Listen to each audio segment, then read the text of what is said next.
Binsun TV, saluran dakwah Samarinda.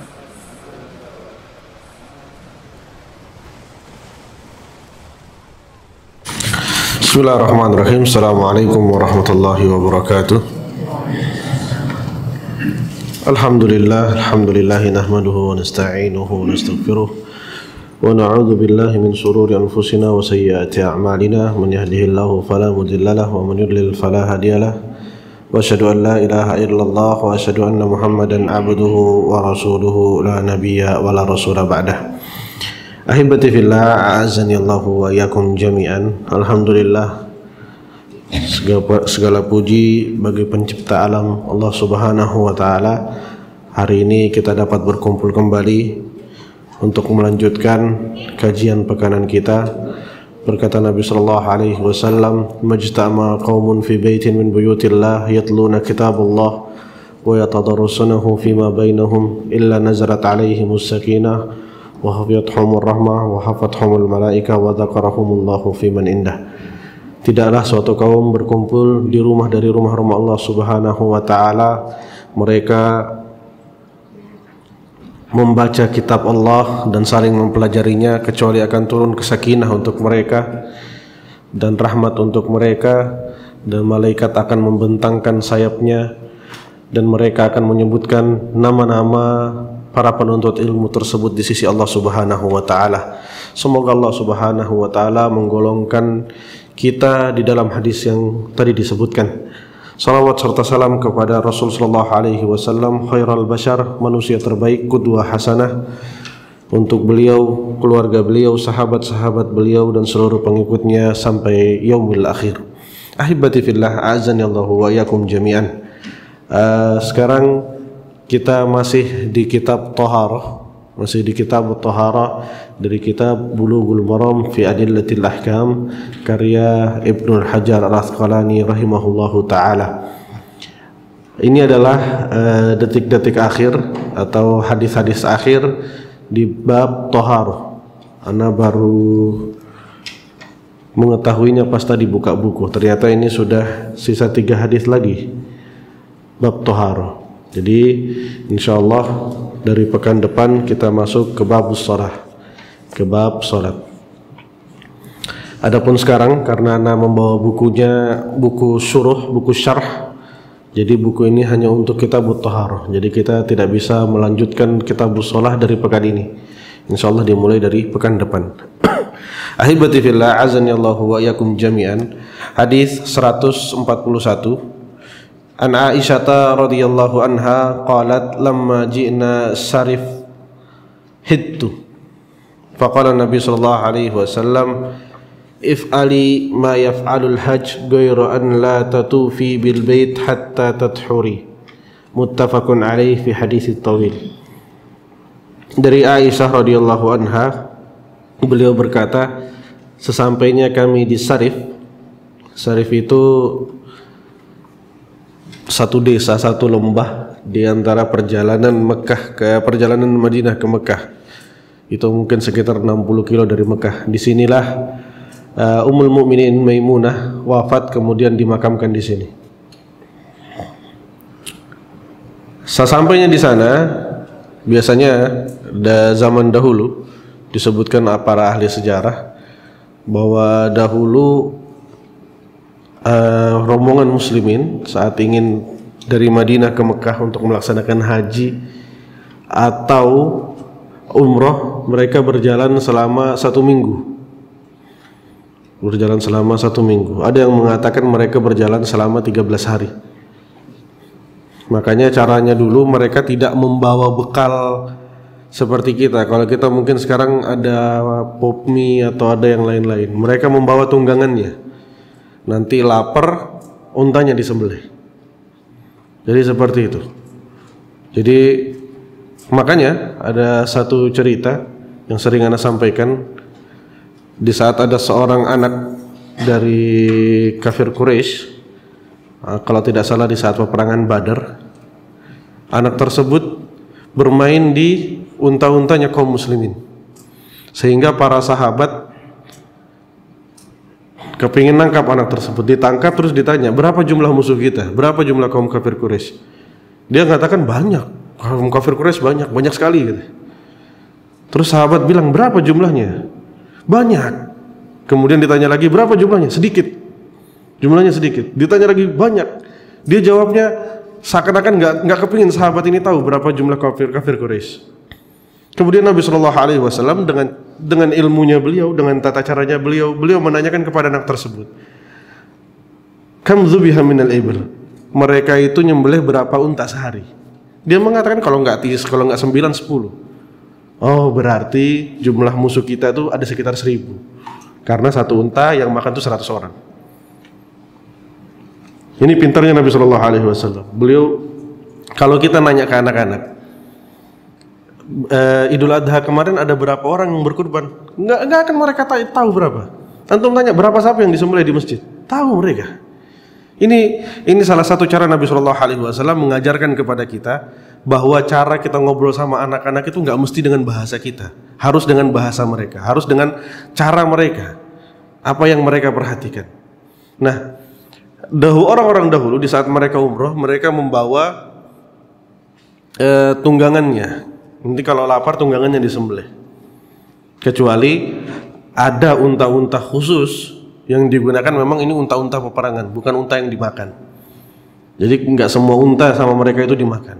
Makanya di perang Usrah, perang Tabuk, di saat Umar bin Khattab menyumbangkan 860 unta, itu semuanya unta perang. Unta perang itu harganya 2 kali lipat lebih mahal daripada unta yang biasanya dimakan. Nah, ahibati fillah, hadis ini di saat disampai di Syarif Aisyah ini haid. Ini adalah haji satu-satunya Nabi Shallallahu Alaihi Wasallam. Kemudian dia haid. Hadis ini adalah hadis potongan. Nabi Shallallahu Alaihi Wasallam bersabda, "If'ali ma yaf'alul hajj." Lakukan apa yang orang-orang haji biasa lakukan. Ghairu an la tatufi bil bait hatta tadkhuri, kecuali masalah tawaf. Kalau tawaf kamu harus tunggu sampai kamu bersih dulu, baru kamu mandi, baru kamu tawaf. Ini yang dikatakan Nabi Shallallahu Alaihi Wasallam. Di hadis panjang Nabi Shallallahu Alaihi Wasallam mengatakan kepada Aisyah, "Inna hadza syai' katabahu Allahu ala banati Adam." Wahai Aisyah, maksudnya Nabi Shallallahu Alaihi Wasallam adalah jangan bersedih. Hadis ini hadis yang panjang. Hadis ini disebutkan di saat Nabi masuk ke kemahnya, Aisyah sedang menangis. Kemudian Nabi mengatakan, wahai Aisyah, inna hadza syai' katabahu Allahu ala banati Adam. Wahai Aisyah, perkara seperti ini Allah yang tentukan kepada seluruh anak-anak Adam yang wanita. Maksudnya ini nggak cuma kamu, yang haid seperti ini nggak cuma kamu. Memang ini berat, ahibah. Kalau zaman sekarang mungkin saudara-saudara kita yang haji kemudian ngepas hajinya saat daurnya dia, saat urutannya dia mendapatkan haid, ulama memperbolehkan minum obat untuk mencegah haid.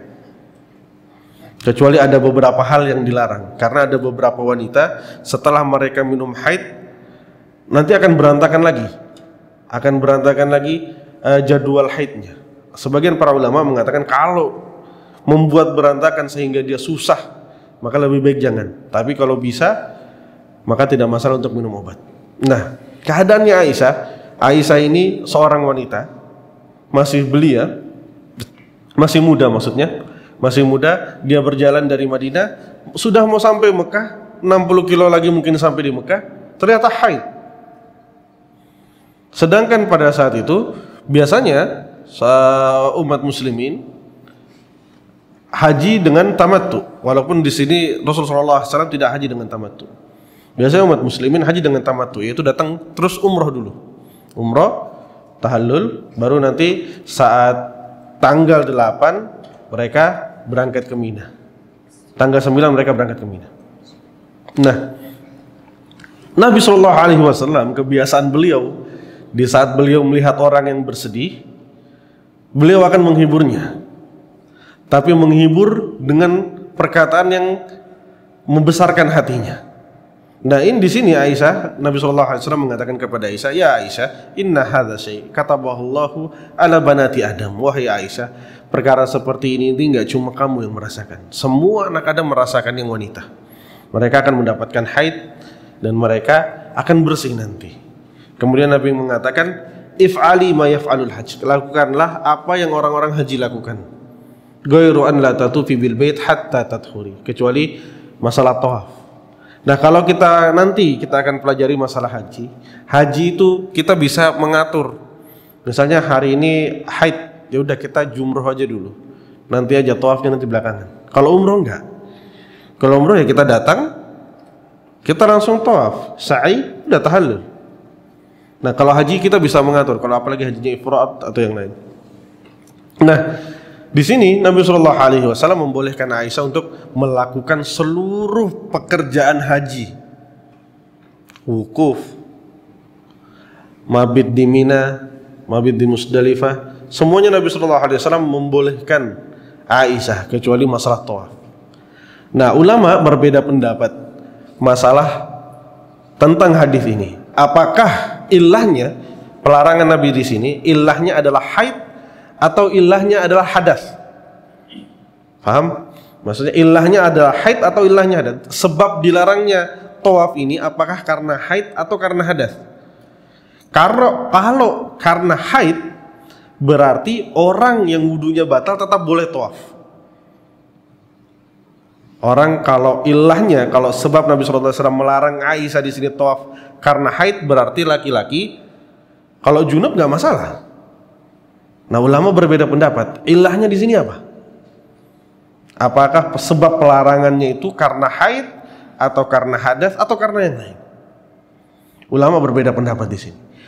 Berbeda pendapat menjadi 3. Yang pertama adalah pendapat mereka ilahnya di sini adalah karena haid, karena hadas besar, termasuk di dalamnya janabah, junub. Kemudian yang kedua mengatakan ilahnya hadas, karena nggak boleh orang tawaf dalam keadaan berhadas, mau hadas kecil atau hadas besar. Yang keempat, yang ketiga mengatakan bahwa Nabi bahwa di sini adalah pelarangan hanya khusus untuk wanita saja. Wallahu a'lam bishawab. Pendapat yang dikuatkan oleh ulama ilahnya karena hadas. Karena hadas. Kecuali perkataan dari Ibnul Qayyim dan Ibnu Taimiyah. Ibnul Qayyim dan Ibnu Taimiyah mengatakan bahwa hukumnya boleh tawaf dengan keadaan berhadas kecil. Hadas kecil. Jadi misalnya antum tawaf lalu antum kentut di tengah-tengahnya, maka nggak masalah, silakan lanjutkan. Ini pendapat Ibnul Qayyim dan Ibnu Taimiyah. Walaupun jumhur, mayoritas para ulama mengatakan bahwa tawaf harus dalam keadaan suci. Harus dalam keadaan suci. Kemudian para ulama berbeda pendapat lagi, apakah suci di sini adalah syarat atau adalah kewajiban? Antum tahu perbedaannya? Kalau syarat mau bagaimanapun dia tidak boleh. Kalau kewajiban sah tawafnya tapi dia mendapatkan dosa. Taib. Nah, di sini para ulama mengatakan suci di sini adalah syarat. Syarat dalam tawaf. Sehingga orang tawaf harus dalam keadaan suci. Taib. Dari hadis ini juga para ulama mengambil faedah yang lain. Faedah yang jauh kalau kita lihat mungkin nggak akan kita mikir ke sana. Faedahnya adalah bolehnya sa'i dalam keadaan tidak bersuci. Karena Nabi nggak melarang Aisyah sa'i. Nabi nggak melarang sa'i. Nabi melarang hanya tawaf saja. Berarti sa'i kalau kita berjalan antara Safa dan Marwah itu boleh dalam keadaan tidak suci. Karena Nabi hanya melarang masalah tawaf saja. Semua ibadah yang lain dibolehkan. Semua ibadah yang lain dibolehkan kecuali tawaf. Wallahu a'lam bissawab.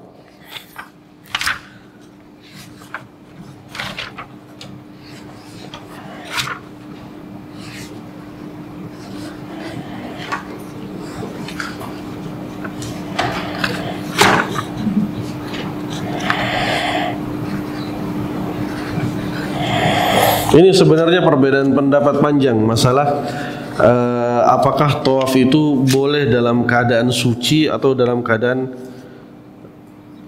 batal wudunya atau dalam keadaan berhadas kecil. Perbedaannya panjang sekali. Karena ada athar dari Ibnu Abbas, beliau mengatakan tawaf itu seperti salat, illa annana ubiha fihil mantiq. Kecuali kita dibolehkan di saat kita tawaf itu kita dibolehkan berbicara.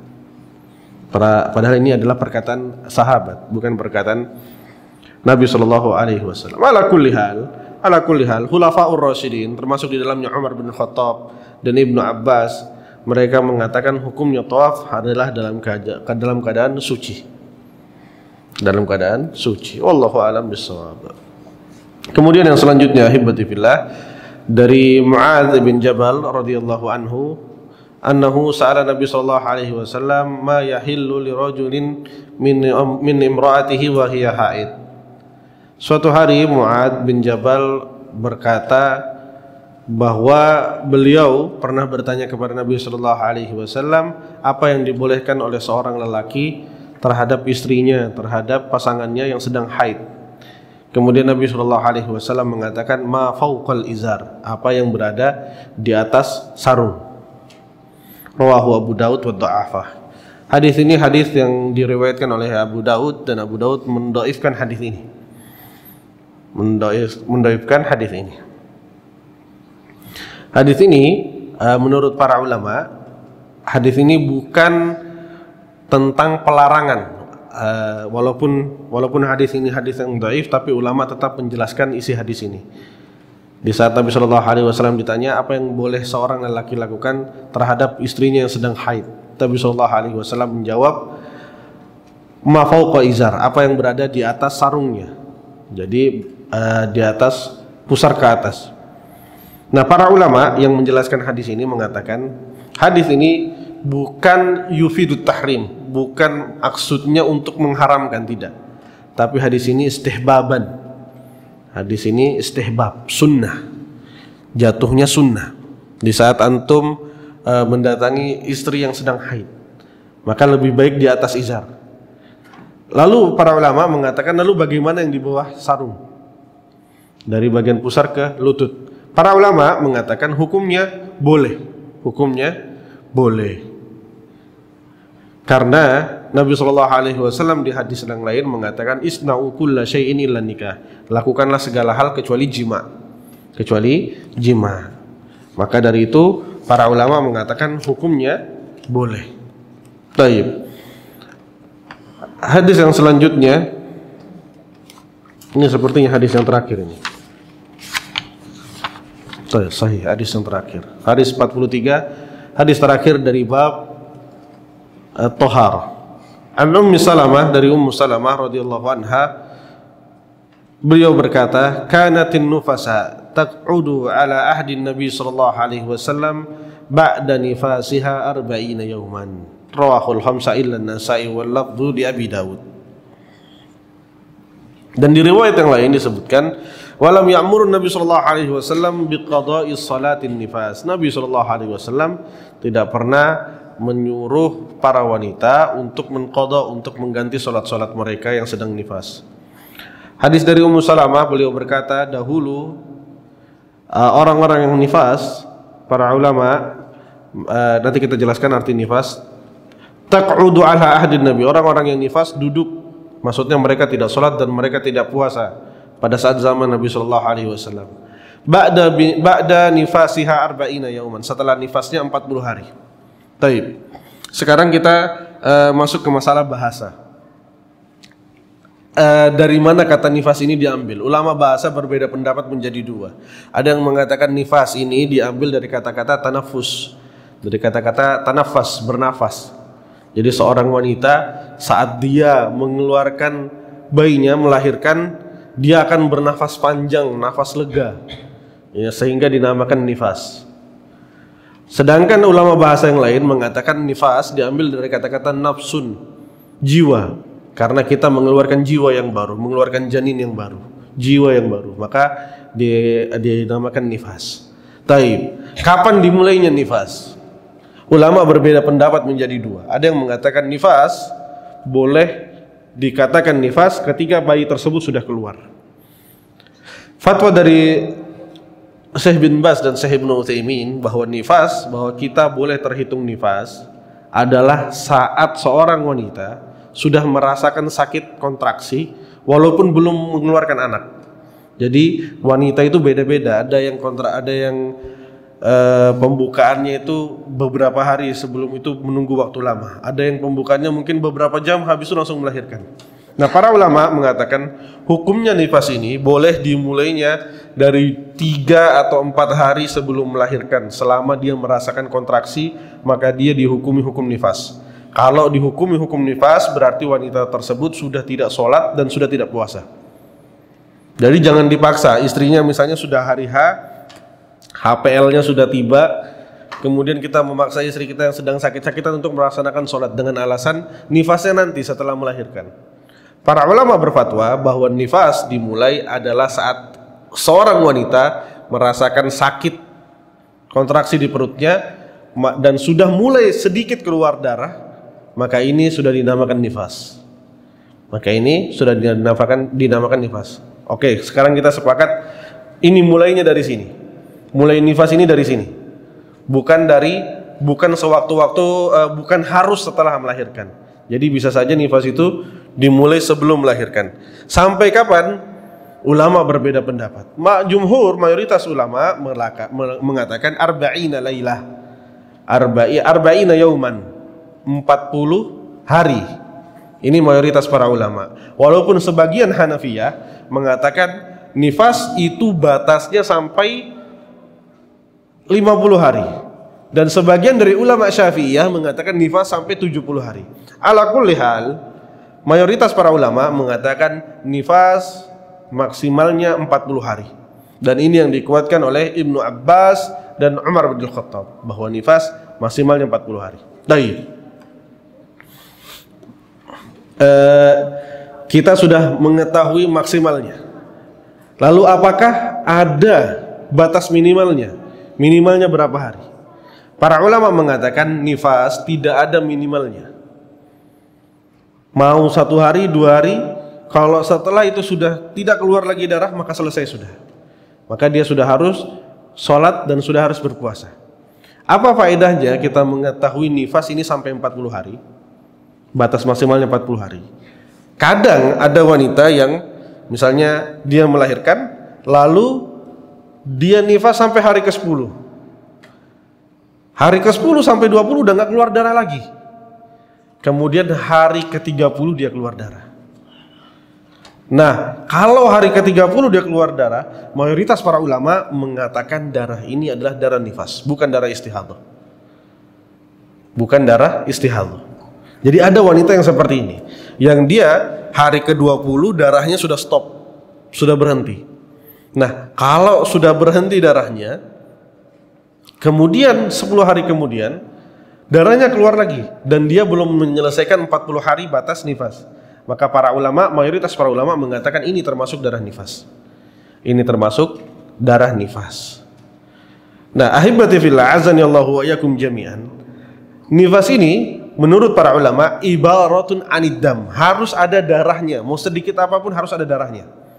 Karena sebagian wanita ada yang melahirkan tanpa mengeluarkan darah sama sekali.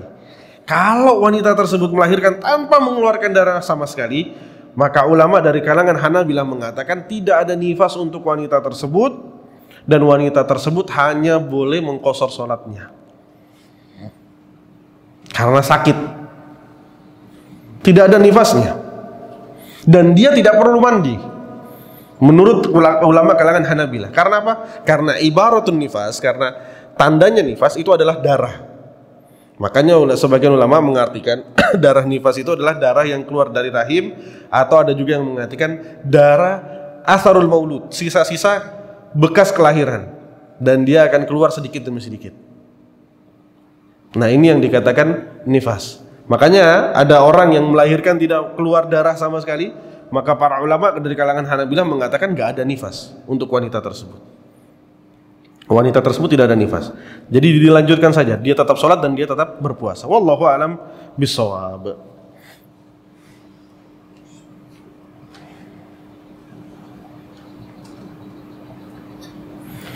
Ahibati fillah, azani Allahu wa iyyakum jami'an. Sebagian para ulama mendhaifkan hadis ini karena hadis ini ada ada munkarnya di awal kalimatnya. Jadi hadis ini adalah hadis yang panjang. Hadis yang panjang. Akan tetapi sebagian para ulama hadis mengatakan asar yang mengatakan bahwa kanatin nufasa taqudu ala ahdi Nabi sallallahu alaihi wasallam, dahulu para wanita-wanita yang nifas ya, di saat zaman Nabi sallallahu alaihi wasallam mereka tidak melaksanakan puasa, mereka tidak melaksanakan salat ba'da nifasiha 40 yauman. Setelah nifas mereka 40 hari. Taib. Lalu bagaimana dengan orang yang nifasnya nyambung dengan haid? Wanita yang nifasnya nyambung dengan haid. Misalnya wanita tersebut nifas 40 hari, saat mau 40 hari nyambung dengan haid. Para ulama mengatakan kalau wanita tersebut benar-benar bisa membedakan mana haid dan mana istihadah, maka mengikuti kemampuan dia, mumayyizahnya, dia tidak dapat membedakan, maka dia mengikuti tentang pengetahuannya dia. Kalau dia bisa membedakan itu haid, maka haid. Kalau dia tidak bisa membedakan mana haid dan mana istihadah, maka darah itu adalah darah istihadah. Wallahu a'lam bishawab. Ini yang kita sampaikan pekan ini untuk masalah kitabut thaharah. Alhamdulillah kita telah membahas 143 hadis dari kitab Bulughul Maram tentang masalah suci, tentang masalah suci thaharah, tentang masalah thaharah. Alhamdulillahirabbil alamin, dan ilmu-ilmu yang kita pelajari kelak akan ditanyakan oleh Allah Subhanahu wa taala di hari kiamat, apakah kita mengamalkan ilmu kita atau tidak. Ahibati fillah, azani Allahu wa iyyakum jami'an. Kita sedikit masuk ke masalah salat. Kita sedikit masuk ke masalah salat. Tidak membaca hadis tapi sedikit muqaddimah. Ahibati fillah, azani Allahu wa iyyakum jami'an. Salat dalam bahasa Arab, dalam bahasa artinya adalah ad-du'a, artinya adalah doa. Kemudian dalam istilah artinya al-af'alul mahsusah, yuftatahu bitakbir wa yuhtatamu bitaslim, pekerjaan-pekerjaan ibadah yang dimulai dari yang berada dari af'alul mahsusah, perbuatan-perbuatan dan perkataan-perkataan khusus untuk beribadah kepada Allah Subhanahu wa taala yang dibuka dengan takbir dan diakhiri dengan salam. Dan diakhiri dengan salam. Taib. Kalau kita mengambil pengertian ini, berarti sujud tilawah bukan termasuk dari sholat. Ana sering melihat ikhwah-ikhwah kita habis sujud tilawah salam. Allahu Akbarnya hanya untuk sujud saja. Nggak ada, salamnya itu nggak ada. Sujud tilawah salamnya itu nggak ada. Bahkan sebagian para ulama mengatakan sujud saja, nggak usah pakai salam, nggak usah pakai Allahu Akbar. Berarti dari pengertiannya kita sudah dapat mengambil faedah bahwa sholat adalah segala sesuatu dari perbuatan dan perkataan yang dimulai dari takbir dan diakhiri dengan salam. Taib. Ahibati fillah, azani Allahu wa iyyakum jami'an. Salat adalah satu-satunya amalan yang Allah Subhanahu wa taala mewajibkan kepada Nabi sallallahu alaihi wasallam melalui Nabi sallallahu alaihi wasallam, dan Allah Subhanahu wa taala memerintahkan langsung. Jadi seluruh amalan ibadah itu diperintahkan oleh Allah Subhanahu wa taala melalui wasilah, entah lewat Jibril atau lewat yang lain, wahyu yang lain. Akan tetapi salat adalah amalan yang Allah Subhanahu wa taala memerintahkan kepada Nabi secara langsung tanpa ada perantara.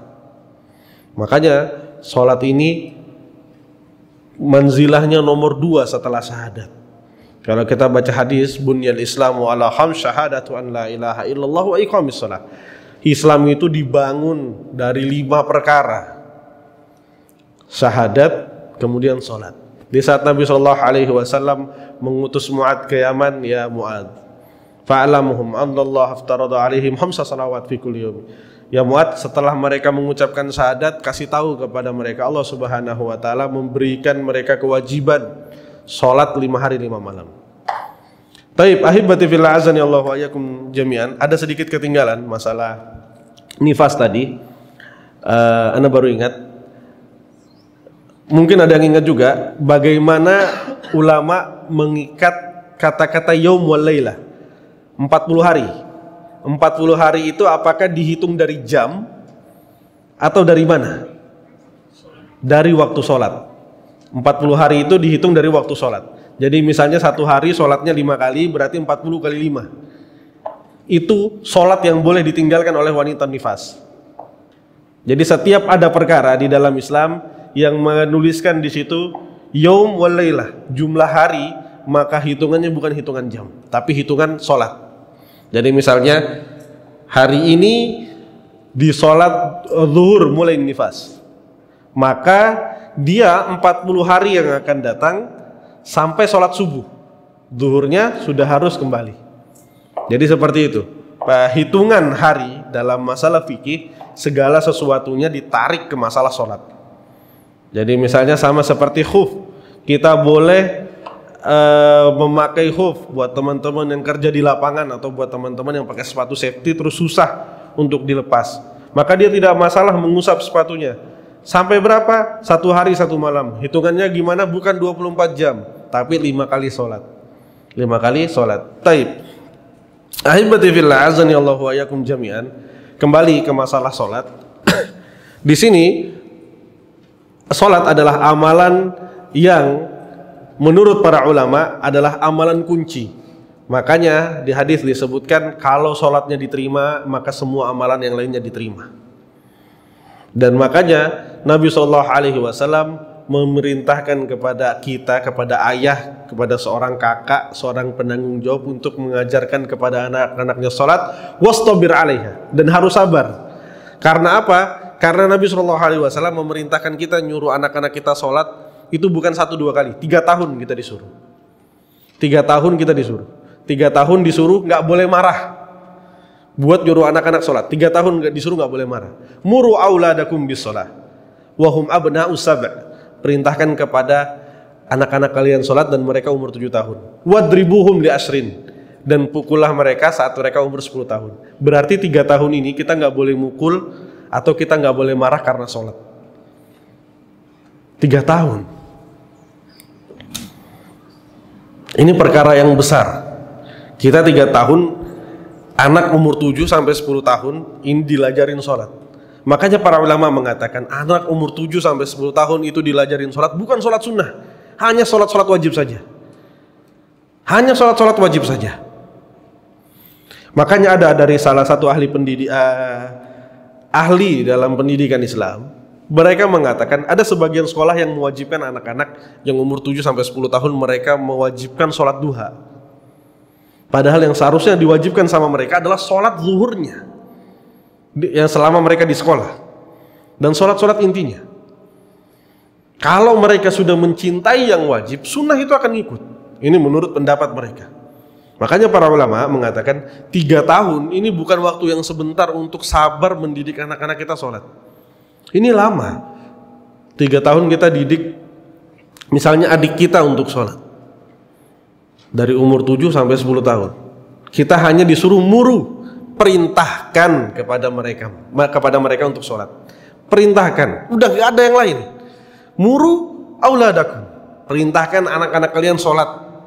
Wahum abna'us sab'in, dan mereka umur mereka saat itu 7 tahun.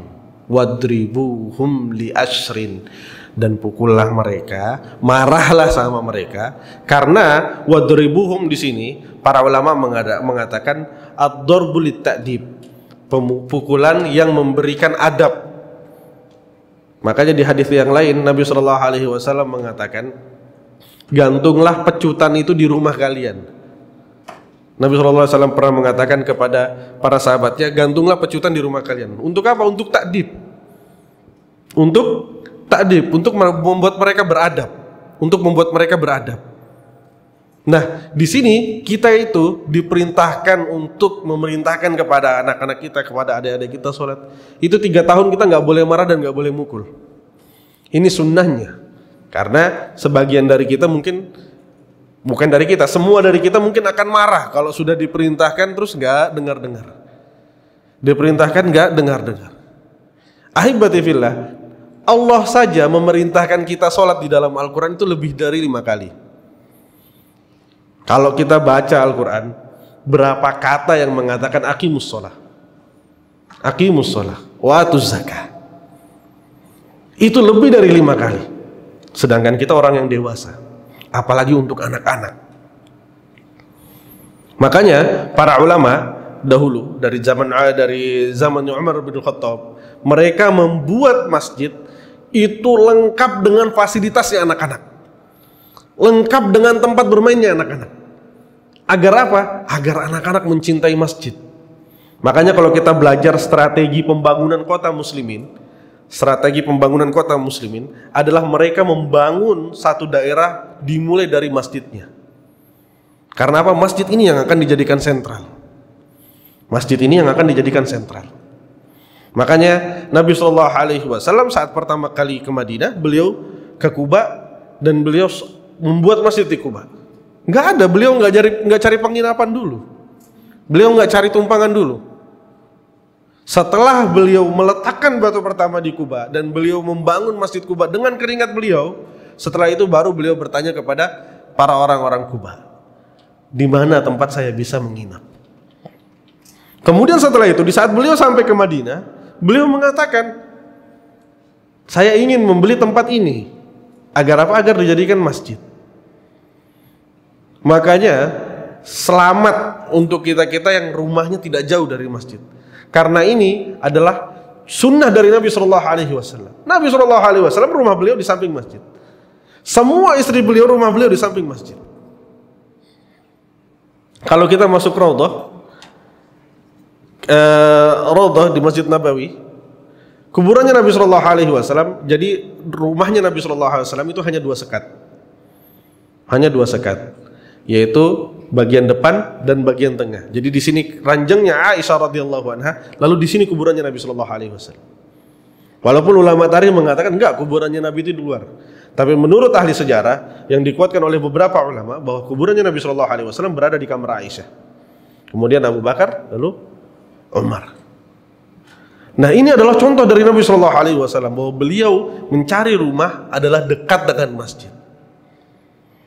Lalu bagaimana dengan hadis yang mengatakan tentang seseorang sahabat datang kepada Nabi SAW, ya Rasulullah, sesungguhnya aku ingin memiliki rumah dekat dengan masjid. Lalu Nabi SAW mengatakan, apakah engkau tahu pahalamu lebih banyak karena langkah-langkahmu menuju ke masjid?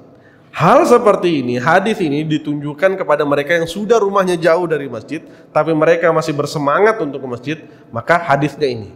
Adapun kalau kita mau beli rumah, maka cari rumah yang dekat masjid. Kalau rumahnya sudah jauh dari masjid, inilah hadisnya. Jadi jangan cari rumah, oh enggak, Nabi SAW nyuruh kita itu yang rumahnya jauh dari masjid, sehingga dapat pahalanya banyak. Ini yang salah, pemahaman hadisnya yang salah. Nabi SAW mencontohkan kita cari rumahnya dekat masjid. Kalau rumahnya jauh, ya bersemangat ke masjid, dikasihlah hadis ini. Nah, ahibati billah, azani Allahu wa iyyakum jami'an. Untuk masalah sholat, nanti akan banyak sekali perbedaan pendapat. Lebih banyak dari masalah tohar. Kalau masalah tohar kita nggak terlalu melihat, karena kita masalah tohar, masalah kadang-kadang kita hanya melaksanakannya sendiri. Kita mandi junub nggak mungkin dilihat orang. Kita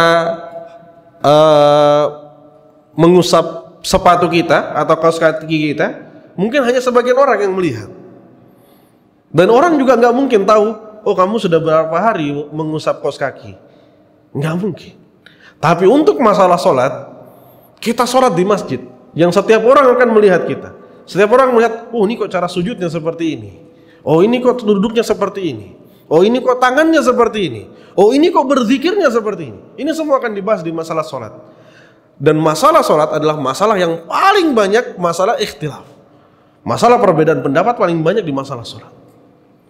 Dan satu yang Anda harus sampaikan sebelum kita memulai bab sholat adalah penceramah bukan nabi. Jadi bukan berarti antum, oh ini ustadznya ngajar fikih, berarti sholatnya semuanya sesuai dengan sunnah Nabi SAW. Antum harus ikuti ustadz tersebut. Enggak, salah.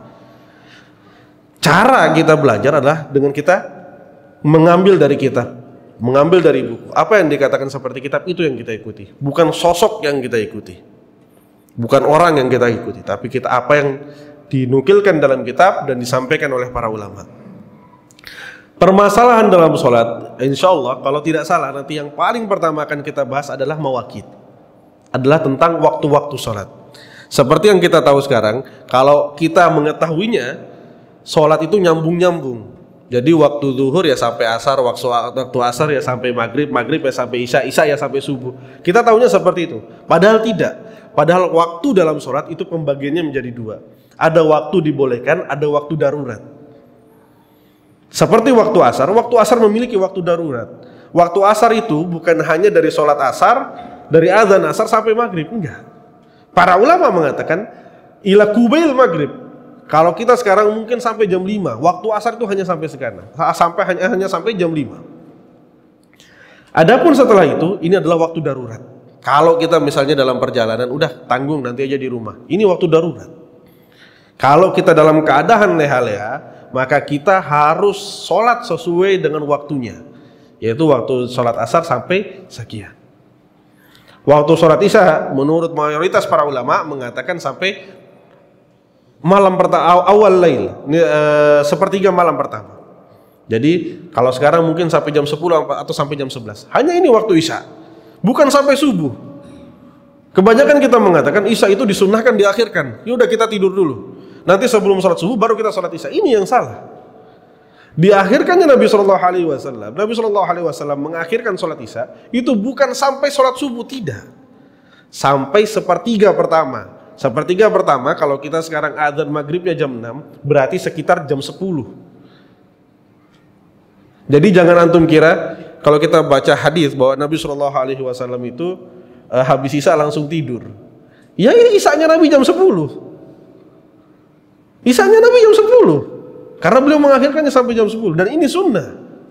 Kalau kita bersepakat, misalnya kita bersepakat sekarang satu masjid, ayo sekali-sekali kita menghidupkan sunnah Nabi Shallallahu Alaihi Wasallam.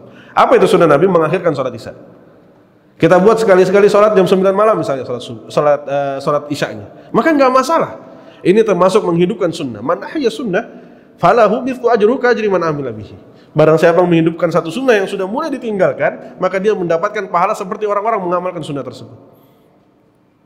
Maka ini termasuk sunnah, mengakhirkan sholat isya. Nggak masalah kalau misalnya kita sekarang, misalnya teman-teman yang di pesantren misalnya, tidak masalah untuk mereka menghidupkan sunnah bahwa Nabi SAW memerintahkan mengakhirkan sholat isya. Hanya satu-satunya sholat yang dibolehkan untuk mengakhirkan, yang diperintahkan untuk diakhirkan. Yang lainnya enggak. Kecuali musim panas, Nabi SAW mengatakan abrid. Tunggu sampai dingin, tunggu sampai dingin. Tunggu matahari itu jangan terlalu di atas, kata Nabi SAW. Itu pun apa? Nabi mengatakan abrid karena saat itu di Masjid Nabawi nggak ada atapnya. Kalau kita sekarang, alhamdulillah semuanya sudah ada AC-nya. Nggak perlu kita mengatakan abrid, udah dingin masjid ini. Nggak perlu kita. Nabi SAW mengakhirkan sholat zuhur dengan mengatakan abrid. Panasnya Jazirah Arab pada saat itu panas sekali, sehingga mereka harus mengakhirkan sholat zuhur mereka sampai matahari agak sedikit turun, sehingga di situ baru disunnahkan untuk mengakhirkan sholat zuhur. Wallahu a'lam bishawab. Dilanjutkan tanya jawab setelah adzan biidznillah taala.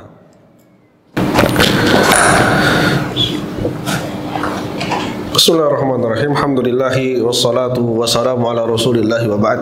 Tafadhol ya ikhwah, jika ada yang ingin ditanyakan. Tafadhol Ustaz. Berkaitan ke 141 tentang syarat yang berhaji boleh mengatakan apapun selain dari rumah. Apakah ini bisa menjadi dalil untuk perempuan yang sedang haid boleh berdiam di masjid? Saya perempuan yang sedang haid boleh berdiam di masjid. Aisyah radhiyallahu anha di saat di Masjid Nabawi, beliau pernah diperintahkan Nabi Shallallahu Alaihi Wasallam masuk ke masjid di saat beliau sedang haid. Akan tetapi beliau tidak berdiam diri di sana.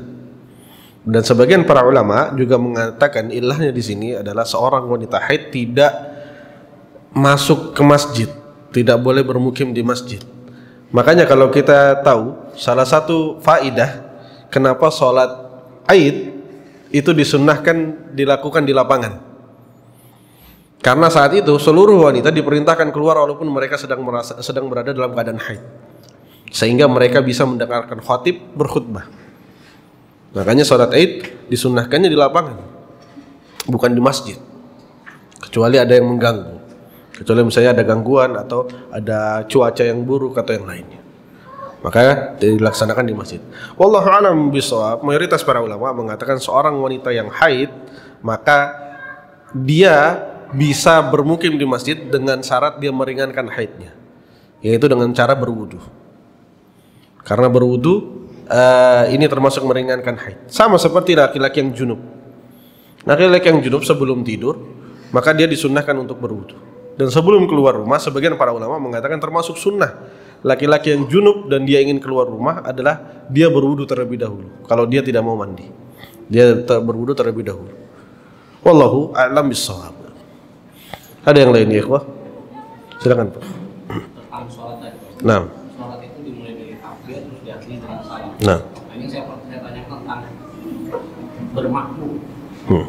Imam biasanya kan antara makmum ada imam yang seperti contoh begini, melakukan sholat ada yang berumur, ada yang tidak, ya. Nah, itu kalau misalkan makmumnya ada juga yang sifatnya dia punya keyakinan, saya tidak butuh, gitu kan, dengan dalil-dalil yang ada. Nah, kemudian bagaimana statusnya apakah dia harus mengikuti imam? Kedua, tentang pada saat dia duduk sholat subuh, itu kan duduknya biasanya kalau imam yang kan iftirah, ada juga yang tawarruk. Nah, terus kalau bagaimana kalau misalkan yang kita sholat di masyarakat umum biasanya kan dia tawarruk untuk yang menyentuh atas di partai. Nah, terus apakah kita harus mengikuti juga seperti itu atau gimana? Baik.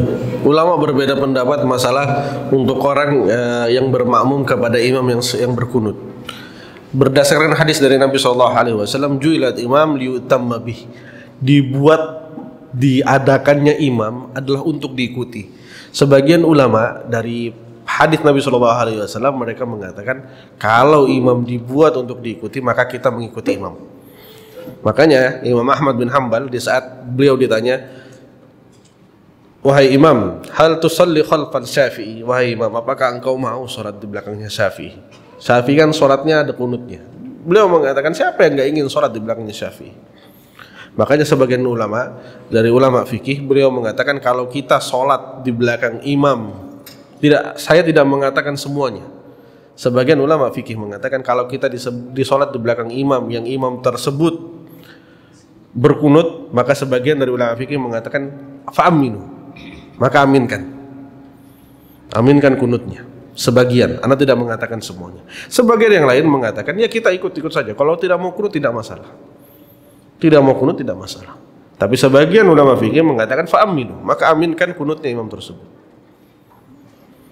Perkara masalah kunut ini masalah yang panjang sekali. Perbedaan ulama yang panjang dari zaman dahulu. Dari zaman dahulu. Dahulu ulama itu di saat mereka berbeda pendapat, mereka mengumpulkan pendukungnya. Ini Hanafiyah, ini Malikiyah. Mereka mengumpulkan pendukungnya. Ayo kita debat sekarang. Seperti itu cara mereka. Dan ini biasa di zaman dahulu. Nah, permasalahan masalah kunut ini masalah panjang sekali. Yang intinya ulama fikih mengatakan, sebagian ulama fikih mengatakan fa'aminu, maka aminkan. Kalau yang kalian tetap kekeh masalah mengatakan anak tidak meyakini bahwa kunut dalam subuh itu wajib, maka ya sudah diamkan saja. Tapi kita tetap mengikuti imam. Adapun masalah duduk, ini tidak masalah. Ini semuanya memiliki perbedaan pendapat para ulama. Syafi'iyah mengatakan semua, karena dalilnya itu ulama memahaminya masing-masing. Nanti akan ada di kitab ini, ada di kitab Bulughul Maram ada. Para ulama Syafi'iyah dan ulama Hanabilah mereka membawakan dalil yang sama. Syafi'iyah dan Hanabilah mereka membawakan dalil yang sama masalah tawar. Yaitu dalilnya, ya dalil itu bahwa rakaat terakhir, rakaat salam adalah tawar. Sedangkan dari Hanabilah memahami bahwa yang dimaksud di sini adalah rakaat yang lebih dari 2, ya 3 dan 4, itu baru tawarruk. Yang lainnya iftirash. Sedangkan Syafi'iyah memahami enggak, ini untuk semua sholat seperti itu. Maka tidak masalah, ini hanya perbedaan pendapat para ulama. Dan ulama untuk masalah ini, bahkan kalau antum berangkat misalnya untuk melaksanakan umroh, Arab Saudi itu terkenal dengan mereka yang bermadhab Imam Ahmad bin Hanbal. Tapi antum lihat di rakaat terakhir, Antum lihat sholat mereka di rakaat terakhir. Jarang dari mereka yang bertawarruk. Padahal Imam Ahmad bin Hanbal mengatakan rakaat terakhir sholat isya, sholat maghrib, sholat zuhur, sholat asar semuanya tawarruk. Tapi nggak ada dari mereka yang tawarruk. Jarang sekali. Jarang sekali. Ini permasalahan hanya permasalahan masalah pemahaman saja. Wallahu a'lam bishawab.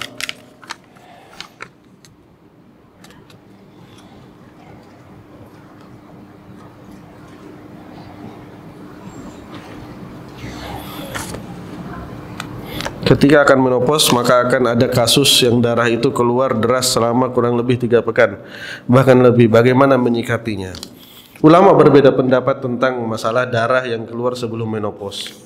Dari mereka ada yang mengatakan ini termasuk haid. Makanya dari kalangan Hanabilah mengatakan maksimalnya 15 hari. Setelah 15 hari, maka ini termasuk darah istihadah. Jadi memang ada sebagian wanita yang sebelum mereka di usia-usianya yang sudah mau menopause, mereka akan mengeluarkan darah yang banyak dan itu darahnya panjang. Ana lupa istilahnya dalam bahasa Arab.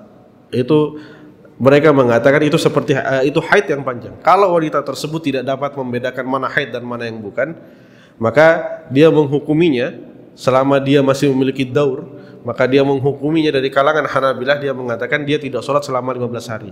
Adapun setelah 15 hari dia mandi dan dia menganggap bahwa darah tersebut adalah darah istihadah dan dia melaksanakan sholatnya. Wallahu a'lam bishawab. Ada yang ditanyakan lagi, ikhwah? Silakan. Tadi terkait sholat diawali dengan takbir, Nah. kemudian salam, terkait makmum yang masbuk, apakah dia ketika takbir pertama itu apakah harus bersedekap? Artinya maksudnya imamnya sudah sujud atau tidak? Dia Nah, ulama berbeda pendapat. Imamnya sudah sujud, dia baru masuk. Dia takbir, apakah dia bersedekap dahulu? Ulama berbeda pendapat menjadi 2. Ada yang mengatakan dia bersedekap dulu lalu dia bertakbir lagi untuk sujud 2 kali. Dan ini yang sunnah. Ini yang sunnah. Dan sunnah tidak masalah untuk ditinggalkan. Misalnya antum mengejar imam, ternyata imamnya sebentar lagi bangun dari ruku, antum cukup sekali dan itu sudah cukup juga untuk ruku. Tidak perlu 2 kali. Akan tetapi sunnahnya adalah bertakbirnya 2 kali. Wallahu a'lam bishawab.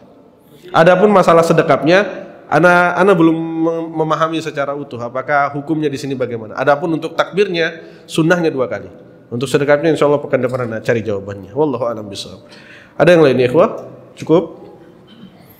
Alhamdulillahirabbil alamin. Subhanakallahumma rabbana wa bihamdika asyhadu an la ilaha illa anta astaghfiruka wa atubu ilaik. Assalamualaikum warahmatullahi wabarakatuh.